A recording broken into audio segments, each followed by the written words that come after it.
Assalamualaikum dan salam sejahtera. Kali ini kita akan meneruskan perbincangan kita dalam topik teknologi dalam rawatan sisa pepejal, iaitu teknologi yang terakhir, pusat perolehan semula sumber sisa pepejal. Baik, pusat perolehan sumber sisa pepejal ni ialah satu tempat di mana sisa-sisa pepejal yang mudah terbakar dikumpulkan, kemudian diproses melalui satu proses mekanikal untuk menghasilkan bahan api,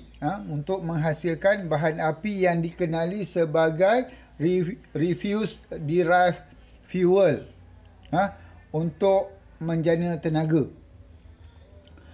Dengan cara ini, kita dapat mengurangkan penggunaan bahan api yang tidak boleh diperbaharui seperti arang batu dan gas asli.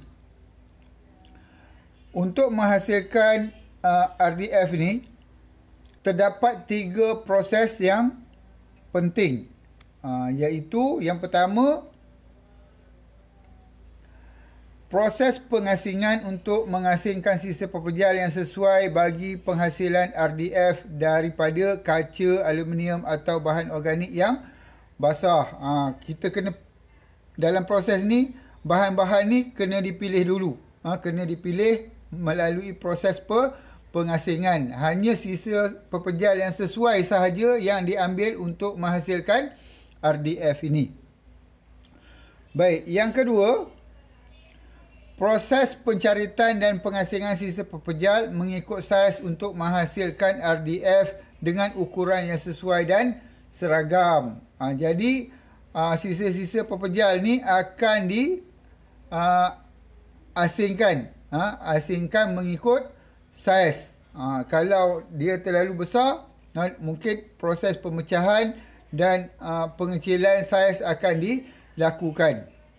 Yang ketiga, proses pencampuran dan pemampatan sisa pepejal yang bercampur akan menerima tekanan atmosfera yang tinggi bagi menghasilkan RDF yang lebih seragam dan padat. Kemudian bahan-bahan tadi, dia akan dicampur dan dimampatkan ke satu tekanan yang lebih tinggi untuk menghasilkan RDF yang padat.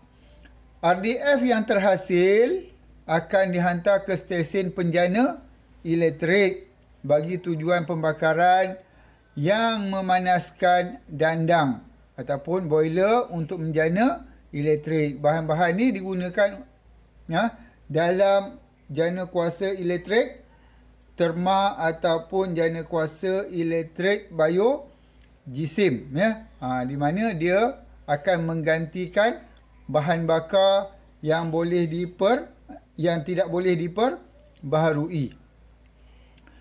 Baik, sisa pepejal boleh dikitas semula seperti botol, plastik, kertas, kayu, kain dan lain-lain, dapat membentuk RDF yang boleh menghasilkan biogas yang kaya dengan gas metana ketika proses pembakaran biogas ini.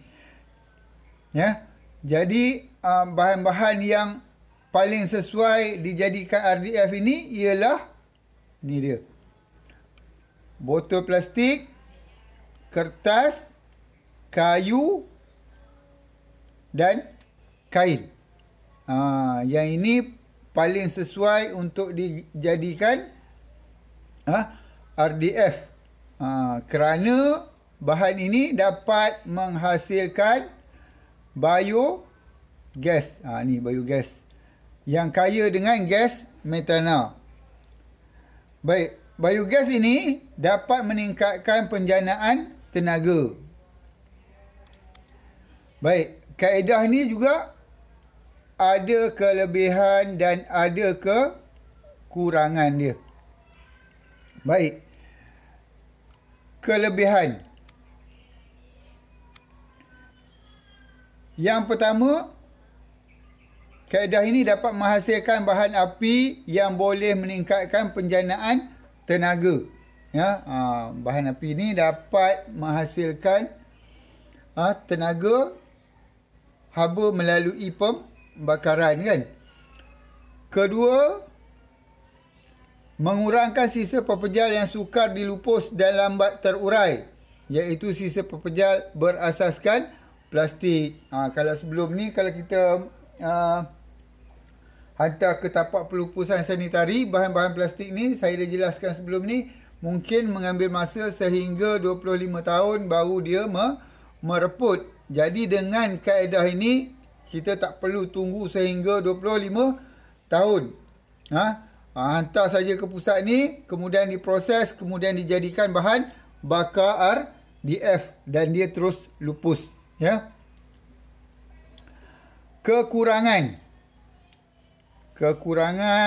yang pertama, memerlukan kos pembelian alat yang mahal serta penyelenggaraan alat yang kerap. Dia seperti juga incinerator, dia memerlukan alat yang khas. Alat yang khas dan perlukan penyelenggaraan.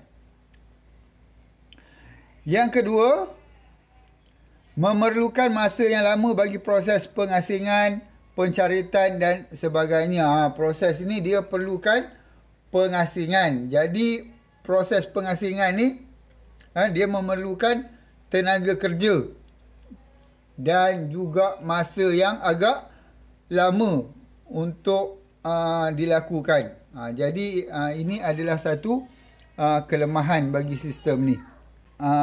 Kalau kita tengok di bawah tu, ya, ada gambar. Ada gambar pusat perolehan sumber sisa pepejal di mana tu? Di Semenyih. Di Semenyih. Baik, itu saja yang dapat saya terangkan berkenaan dengan pusat perolehan semula sumber sisa pepejal. Diharapkan semua telah dapat memahami proses-proses yang berlaku di dalam pusat perolehan sumber sisa pepejal ini.